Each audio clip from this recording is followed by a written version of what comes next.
Setiap musim hujan tiba, warga ibu kota pasti selalu direpotkan dengan banjir yang menggenang. Ternyata banjir yang melanda Jakarta sudah terjadi sejak zaman Kerajaan Tarumanegara loh.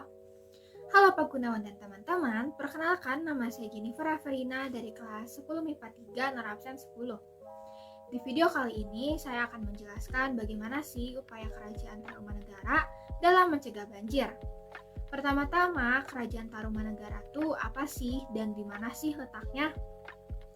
Kerajaan Tarumanegara berdiri pada abad keempat atau lebih tepatnya pada 358 Masehi.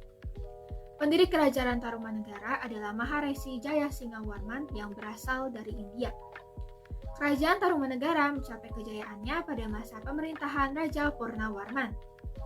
Kerajaan ini menduduki wilayah Jawa di bagian barat, tepatnya di dekat Sungai Citarum. Nah, seperti yang kita ketahui, prasasti peninggalan Kerajaan Tarumanegara itu ada 7. Salah satunya adalah Prasasti Tugu. Prasasti ini ditemukan di Kampung Batu Tumbuh, Desa Tugu. Pada prasasti ini terpahat 5 baris pesan yang ditulis menggunakan huruf Palawa dan bahasa Sanskerta yang menceritakan tentang penggalian Sungai Candrabaga dan penggalian saluran sungai yang bernama Gumati sebagai upaya untuk mencegah banjir dan mencegah kekeringan pada musim kemarau.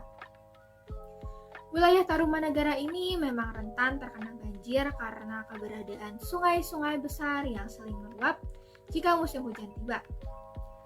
Ada 4 sungai besar yang mengitari Tarumanegara, yaitu Sungai Cisadane di sisi barat, Ciliwung di tengah, serta Candrabaga dan Citarum di timur. Nah, apa aja nih upaya-upaya Kerajaan Tarumanegara untuk mencegah banjir?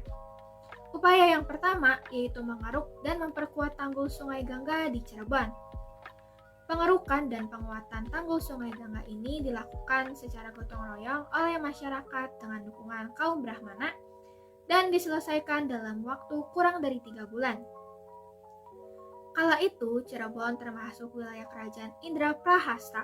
Maka dari itu, sebagai bentuk terima kasih karena telah mengizinkan sungai di wilayah yang digarap, Purnawarman memberikan hadiah berupa 500 ekor sapi, 20 ekor kuda, 1 ekor gajah, dan tak lupa ia menyelenggarakan jamuan makan besar untuk seluruh warga. Yang kedua yaitu memperkuat tanggul Sungai Cupu yang mengalir sampai ke Subang. Kemudian, sebelum pengoptimalan Sungai Citarum pada 419 Masehi, Raja Purnawarman membangun kanal di aliran Sungai Gumati yang kini dikenal dengan nama Kali Cakung dan Sungai Candrabaga yang sekarang disebut Kali Bekasi.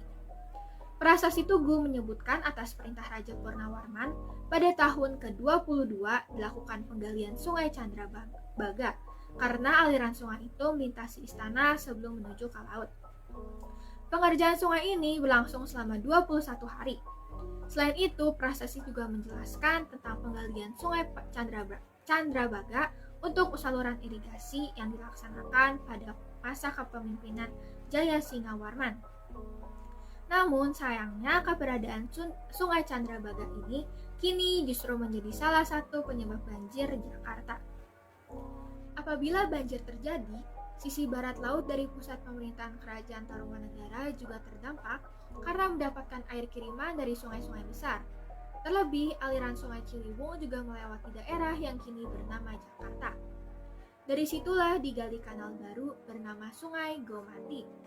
Aliran Sungai Gomati bermuara di Cilincing, tidak jauh dari pelabuhan Sunda Kelapa yang kini dikenal dengan sebutan Jakarta. Prasasti ini juga menuliskan bahwa Raja Purnawarman yang mulia sebagai seorang raja yang memiliki lengan yang kencang dan kuat, yang berarti memiliki kekuasaan dan kekayaan untuk memerintahkan penggalian sungai sepanjang 6.122 busur atau kurang lebih 11 km. Untuk memberkahi pembangunan 2 kanal itu, para Brahmana mengorbankan sekitar 1.000 ekor sapi. Terakhir, Raja Purnawarman memperbaiki alur dan memperdalam Sungai Citarum yang mengalir sepanjang 300 km dari Bandung hingga Karawang. Tapi ternyata untuk meredam banjir memang bukan pengerjaan yang mudah ya. Bahkan ketika wilayah ini sudah berganti nama menjadi Batavia dan berada di bawah pengelolaan orang-orang Belanda sekalipun, masih belum berhasil mengatasi banjir. Banjir di Jakarta selalu menjadi problematika rutin yang selalu dirasakan oleh hampir setiap pemimpinnya dari masa ke masa, sejak zaman Purnawarman hingga era saat ini. Nah, demikian penjelasan saya tentang upaya pencegahan banjir oleh Kerajaan Purnawarman.